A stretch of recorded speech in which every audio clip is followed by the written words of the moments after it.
Hey everybody, Rajesh Durbal here, two-time Hawaii Ironman World Championship finisher, first triple amputee in the world to do that race. I just want to share with you a powerful message of what transpired this weekend in this track meet. I was preparing, I injured myself prior, just walking on the carpet, sprained my knee. I know, freak injuries, right? I do all this other crazy stuff and then I sprain my knee on the carpet. It's only that can happen, right? 3 days prior to this race, and I was just rehabbing. I was praying, and I was like, okay, well, what am I supposed to do here? And I know you've been there. I know you've been in these moments where you're like, what am I supposed to do? I've been preparing for so long, and I've been working so hard, and now here it is, the final hour, and now I have to go through this debilitating setback. What do I do? Why is this happening to me? And can I get through this? And it was a time where it tested me. It tested my faith, and it was a time where I had to draw closer to the Lord and stand on faith that I can do all things through Christ who strengthens me. That there's no weapon formed against me that'll prosper, and that greater is He that is in him than him that is in the world. And I held on to all those scriptures and just declared that I am anointed, I'm healed, I'm powerful, I'm strong, I'm fully capable and able. And lo and behold, my knee felt great track day, the day of the meet. I went out there and I didn't know what to expect. I knew going into it I was not going to be 110%, but I said, you know what, I'm here, and it's a blessing to be out here. It's a blessing to come out and at least be able to run. There are people that are in hospital beds that can't run. There are people that wish that they could break the chains of feeling inadequate, insecure, to just make it to the starting line and to just try something brand new. There are people that are so afraid to try something brand new that they're just stuck on being comfortable in their comfort zone. And I said, Rajesh, this is the blessing. This is your time to shine. We know you're not going to come in first, because I know that I'm going to be running against guys who are way faster, who have been doing this for years, have been being trained properly. And I said, don't worry about that. Your job here is to try your best to stay healthy and inspire at least one person. And I went out there and I did all of those things. I not just inspired one person, I inspired the entire track meet. And I ran that 100 and I came in dead last. I ran the 400 and the race had finished and I was still running. And people got tired of cheering because I was 20 seconds slower than all the guys who came in first and second and third. So, but you know what? The point is that I go out there and I give it a solid effort and I try my hardest. And maybe you're at that place where you don't want to try your hardest. You're tired of trying. You've been trying and you've been fighting for as long as you can remember, and you're just giving up. You're like, I'm just going to stick with this because I'm so tired and I don't have any more fight in me. Well, I'm here to tell you that you have fight in you. You just need to get yourself motivated. You need to find some compelling reasons that will pull you and ignite that fire back in you to get that fight back, to get that drive and that determination back. You have it.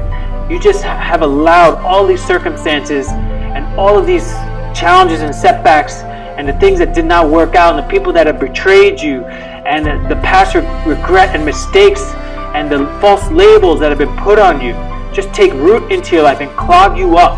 Well, I'm here to tell you that you need to start uprooting some of these things, uprooting some of that regret, some of those past mistakes, uprooting some of those false labels that people have slapped on you, uprooting some of that past regret and the failures and the betrayal that people have betrayed you and lied on you and just took you for a ride. You got to uproot all those things. And you got to take off those labels. And you got to put on some brand new labels. You got to get your fire back. You got to get the drive and determination back in your life, because life is not over. If you're watching this, life is definitely not over for you.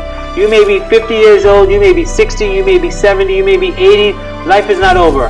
I could tell you stories of 80-year-olds in the gym riding their bikes to the gym. I'm not saying driving their cars, riding their bikes to the gym to work out and then riding back home. I know 70-year-olds that are Ironman triathletes. I know 60-year-olds that are losing weight, 30, 40, 50, 60 pounds, regaining their whole life back to a whole brand new level, turning everything around. I know people who are breaking chains of smoking cigarettes, drinking, drugs, reckless relationships, and turning their entire lives around. So there are no excuses that tell you that you can't do these things. There should be nothing like that holding you back. That this is the greatest that's ever going to be for your life. No, it's not. I'm here to tell you that it's not. Okay, so going back to my track meet, because I'm getting off topic here, but this is very powerful. Going back to my track meet, I went out there and I raced. And you know what? I did it as best as I could do it. And you know what happened? Something beautiful happened. Something so beautiful. I had people coming up to me and telling me, you know what? You inspired me to get out there and try to pick up and start getting myself back together again, to start living a little bit more healthier. You inspired me to start exercising. I'm going to start exercising tomorrow.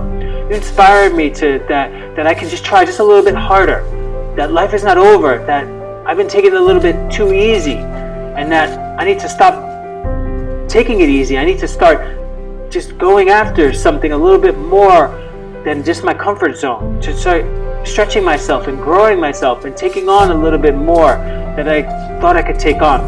And then I had kids come up to me and just say, you know what, God's so awesome. And you know, you are so beautiful. God has been blessing you so much. Little 9-year-olds coming up to me and telling me this, that we're sharing, ministering to each other and just fellowship and just like, you know what, everything's going to be all right. You just have to keep on praying. They're telling me this, you know, and here I am. I go out there and I tell people this for a living. But they're telling me this. And it's just to see that full circle of how God is just using all of these circumstances to drive the message forward, that He's not dead, that life's not over, that He's still on the throne, and that He's still in control, that He still has you in the palm of His hand, that He is still orchestrating things on your behalf. And He's telling you to step up because He's already done the hard work. He's already created the universe, the world. He's flung the stars into existence. He's done the hard work. And after He did that, then He sent His Son down to make sure that He had a relationship with you. He's done it all. And maybe He's waiting for you to step up and to make a choice and to come and meet Him at least halfway. If you're waiting for something to happen to your life, let me tell you something right now, that maybe God's waiting for you to step up. Maybe it's your chance to step up.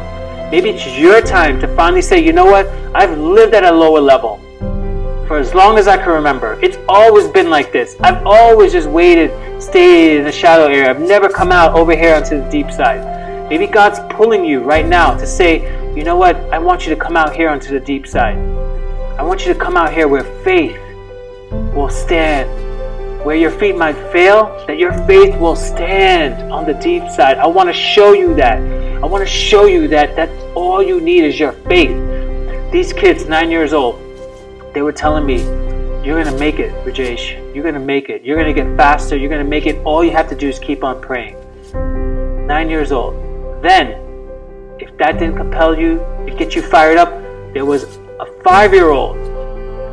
He ran the 200 meters, right? This guy, his name is Ryan. He is the most inspirational thing. He made my day yesterday. He ran that 200 meters. And he was skipping. He didn't run it, he skipped. He skipped it, and he had his arms just flaying up in the air. Yay! And he was just la-di-da running around. 200 meters, sorry.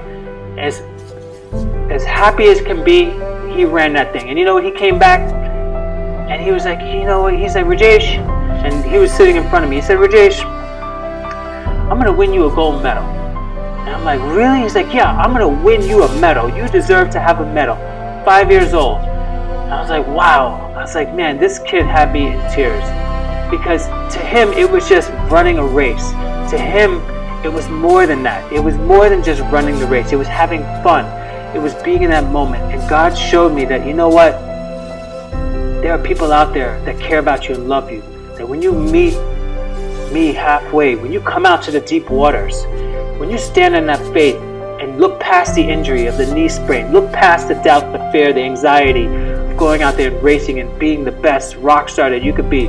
When you look past that, there are people out there and there's love that's overflowing and that's encouraging.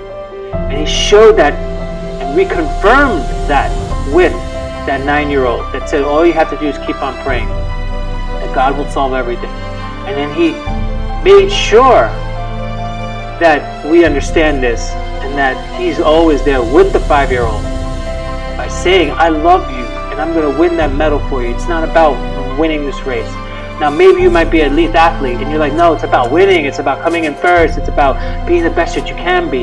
Yes, that is a huge factor, and I understand that, because there's sponsors, there's people that are depending on you to perform, and you have to perform. Yes, but I'm just saying that don't get so caught up in that where you forget and you lose sight of all these wonderful blessings that are coming along with you on the ride, that you don't have to be so tunnel vision where you miss out on all of these great things. And that faith will outlast and endure all the victories, all the medals, all the championships, all the first times, the records that you could set. That won't stand. What's going to stand is how you're going to impact people in the moment, in the present. How are you going to make them feel? How are you going to change their lives?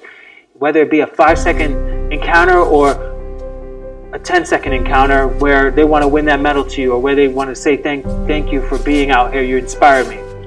It doesn't matter. That's what matters, is how you're going to leave people. How are you going to impact them? What kind of legacy are you going to leave and instill in people's lives? You know, the medals, all that great stuff is great, but it boils down to, am I living with purpose? Am I living higher than where I'm at, where I'm constantly focusing on winning races, or training, being the best athlete, business, whatever? It's the higher purpose that we're after. And I want to leave that with you, because there's a lot of people out here that are struggling, they're suffering, that don't know if God's really real, and they're doubting, and they want to get out on the deep end. They want to get out from the shallow side, but they're just so afraid. And I'm here to say that, I was very afraid with the knee injury, and I didn't know if I should run this race. I was going to pull out, and I was like, no, you know what? You could run this thing. You can try, and you could give it a good effort. You know what you're capable of doing. God has anointed you. God has called you redeemed. He has said, you are my child. You belong to me, and you are going to do great things. I have purposed you for great things. He didn't just do that for me. He did that for you, each and every single one of you. Whether you're 5 years old or whether you're 90 years old, He has purposed you for great things. That was my experience yesterday, and it was just profound. After meeting Ryan, and he came back after running his 200 meters and said, I want to win you a medal. That was just the icing on the cake, and I really want to share that with you, because this is the truth. This is not just winning races. This is not just being a world-class athlete. This is people loving on people, leaving a legacy, showing the world that you can love people and you can inspire people, whether you're at the top winning the race or whether you're at the dead last. And every single race I came dead last. But you know what? Everyone there remembered me, because I shared the moments with everybody. I made sure and I left a good seed of hope and inspiration in them. As much as they were giving back to me, I was giving back to them.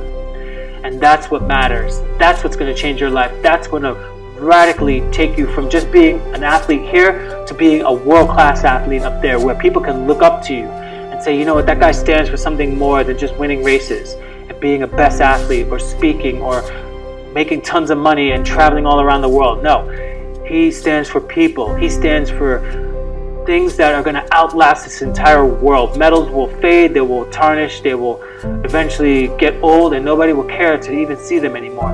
But how you lead people, that's what makes a difference. That's what I want to leave with you guys today in this message, because this is what I encountered for the last 4 days, standing on faith, coming out of the shallow area and standing in the deep area with unshakable faith. I have that because I was willingly going out there, and everything was coming against me. The injuries, the doubt, the fear, the anxiety, it was all telling me, no, stay right here in the shallow end. But I put my eyes and my thoughts towards Jesus, and I said, you know what? No, Jesus is out here. I'm going out over there. So I hope I served you well. I hope you feel inspired. I hope you will step up and do something and not wait for something to happen to you, that you will take charge of your life, that you will come out into the deep areas and experience a brand new life that's prepared for you, because there are brand new things waiting for you out here in the deep area, and you need to go out here to go and experience it. So see you guys out there. Live with freedom, live with passion, and live free, live amazingly.